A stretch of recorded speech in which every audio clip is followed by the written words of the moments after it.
नमस्कार, आपण पाहत आहे भांडा फोड न्यूज. एका दमात भ्रष्टाचारी कोमात. सोशल मीडिया, कर्जबाजारी, गुन्हेगारी, सट्टेबाजी, चोरी, मटका, जुगार, दारू, सावकारशाही, न्यायाच्या प्रतीक्षेत प्रशासन. भांडाफोड न्यूज. एका दमात भ्रष्टाचारी कोमात. भोंदूबाबा खरात प्रकरणाला नवं वळण. रुपाली चाकणकर चौकशीच्या रडारवर.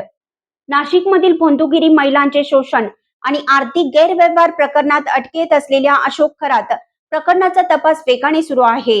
आता या प्रकरणात रुपाली चाकणकर यांच्या भोवतीही संशयाची सुई फिरू लागल्याने राजकीय वर्तुळात खळबळ उडाली आहे. विशेष तपास पथकाने SIT आता तपासाचा फोकस शिवनिका संस्था याकडे वळवला आहे.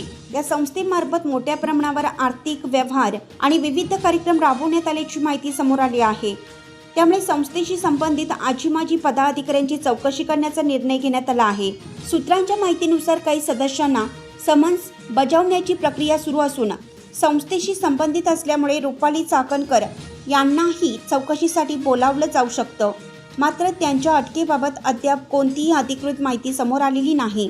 दरम्यान या प्रकरणामुळे चाकणकर यांना राज्य महिला आयोगाच्या अध्यक्षपदासह इतर राजकीय पदाचा राजीनामा द्यावा लागला होता.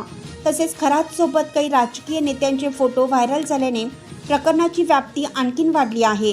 विरोधकांकडून या प्रकरणात सहभागी असलेल्या सर्वांवर कठोर कारवाईची मागणी होत आहे. SIT कडून आर्थिक व्यवहार, निधीचा वापर आणि संभाव्य राजकीय पाठबळ या सर्व बाबीचा सखोल तपास सुरू असून येत्या काही दिवसात या प्रकरणात आणखीन मोठे खुलासे होण्याची शक्यता व्यक्त केली जात आहे.